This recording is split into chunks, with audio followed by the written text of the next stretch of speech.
Dark fantasy. My personal favorite genre. So many great series have come from this genre, like Berserk, Tokyo Ghoul, and DRCL Midnight Children. I've always loved the darker and more serious tones in these series. Today I want to talk about a new dark fantasy series that has impressed me. It's called Centuria by Toru Kurami. Kurami was a former assistant to Tatsuki Fujimoto, a little-known author who wrote Chainsaw Man and Fire Punch. Centuria is a very exciting manga that follows a slave boy named Julian who is just trying to live a happy life, who despite great tragedy pushes forward. The world of Centuria is very fascinating, with kingdoms, gods, and politics impacting Julian's life and the lives of those he holds dear.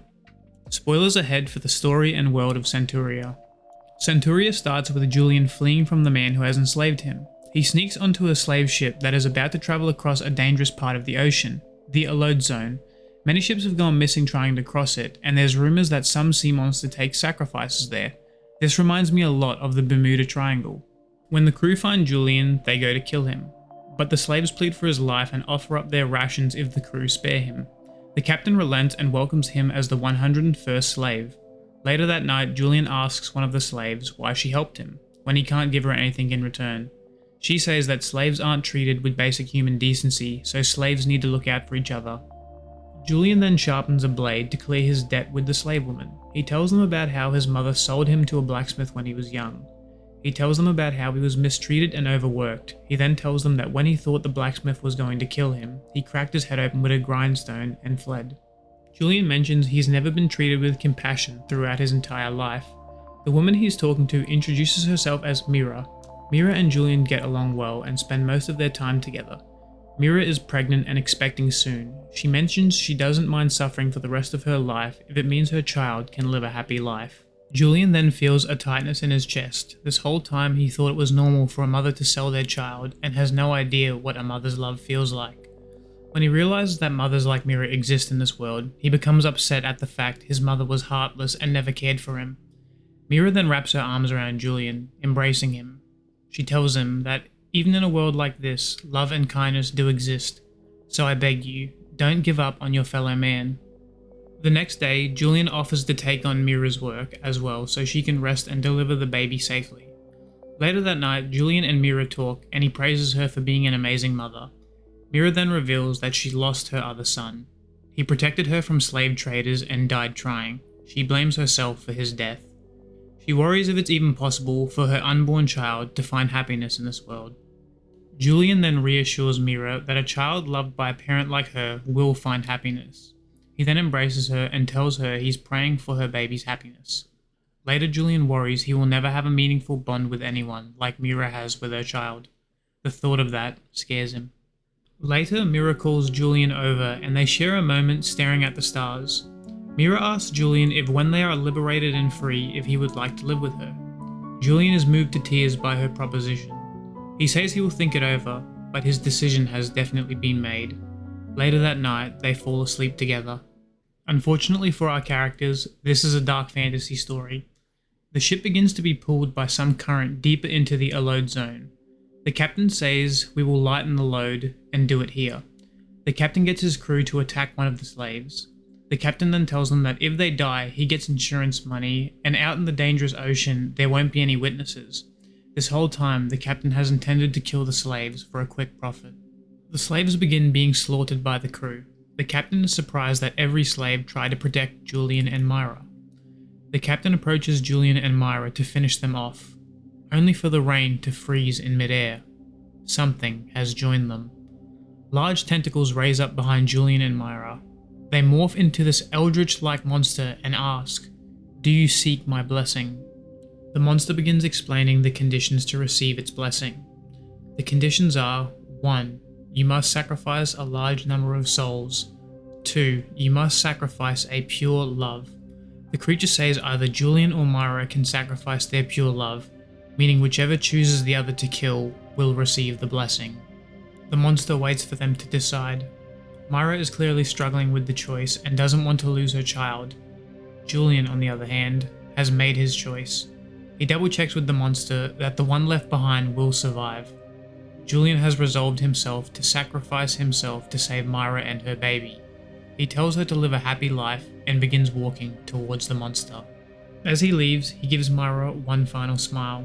It's the same as her son's. Myra grabs Julian's arm. She won't let this happen again. She pulls out the knife he sharpened and says that she leaves his new sibling in Julian's hands, which is a not so subtle nod that she sees Julian as her own son, but the circumstances are so tragic. With the knife, Myra cuts out her baby. It's a very intense scene. Centuria has this ability to go from 0 to 100 really quick. She sits there bloodied and smiling at her daughter. Myra names her Diana and hands her off to Julian. She tells Julian and Diana she loves them and walks towards the monster. After Myra dives into the water, the monster asks what Julian wishes for. Julian replies asking for proof that Myra's life and everyone else's lives weren't a waste. The monster grants the wish and Julian's eye distorts, symbolizing his new power.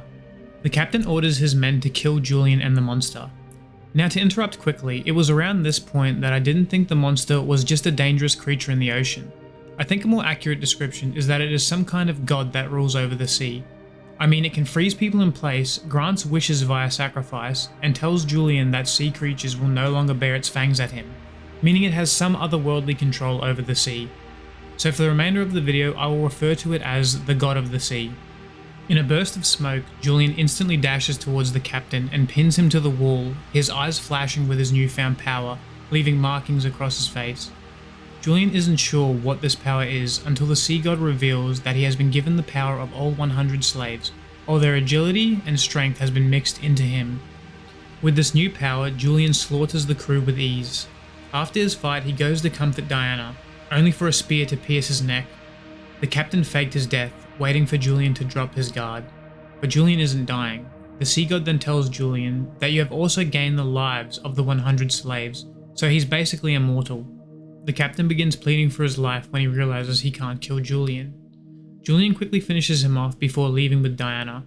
The sea god takes the ship under and tells Julian that the boat will reach the shore in a day's time. This is when the sea god explains that him and Diana are safe in the ocean. As the boat begins drifting, Julian remembers he's never had anything valuable in his possession, until now, as he looks at Diana laying in his arms. This concludes the first chapter, and I think it sets the tone of the series very well. It's probably my favourite first chapter I've read this year. I love this manga's vibe. I like the introduction of the sea god and how that being and others will play into the story later. It just overall hooked me from the very beginning. Centuria's world fascinates me, especially the gods and monsters. Centuria's cast is pretty cool, nothing crazy. Julian is awesome, but some other standout characters for me would be Angval, the chivalrous knight who protects the village Julian lives in and welcomes Julian and Diana into her family. Estri, a woman who works for the king and sees prophecies. She aims to prevent the king's death by reading these prophecies and avoiding them. She plays a big role in the more recent chapters. And Arcos, the first main antagonist. He manipulates Liquid after I assume being blessed by some god we haven't met. He is a very fun villain to watch. He has psychotic tendencies that were enabled by his mother when he was growing up. When him and Julian face off, it's a very fun and intense fight. The monster designs are really cool as well. I love all the different creatures, like the water monsters that attack Julian and Diana, or the forest monster that begins kidnapping people near the village. The design is amazing, with multiple wolf heads with no eyes and has bodies hanging from it. I like how it's not just some mindless monster and it taunts and talks to those confronting it. I enjoy that it's malicious and evil instead of being some random act of nature. The monster seems to represent some kind of god of the forest, as when it sees Julian it says how it will kill beings from the sea and he's an intruder on this land. So I think that each god rules over some kind of territory and blesses creatures and places to give them a fraction of their power.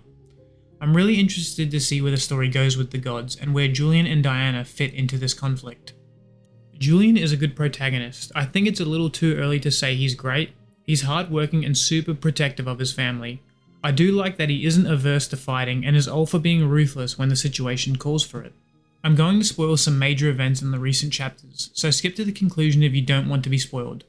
Julian is a very wholesome character, but has a scary edge to him at times, which I think plays greatly into Estri's prophecy of him and Diana destroying the kingdom and creating a great calamity. I like that to her and the king, he is now seen as a villain that will aid Diana in killing the king, but he's just an innocent young man trying to build a happy life for him and his family. As I'm making this video, there's only 28 chapters, so it's still a new series and has a lot to build on. I look forward to seeing what Kuramori will bring us in the future. I highly recommend you try Centuria, as I believe it will have an anime in the next 2 to 3 years. Well, that's it from me. If you like this video, then please like and subscribe, and I'll see you in the next video. Bye!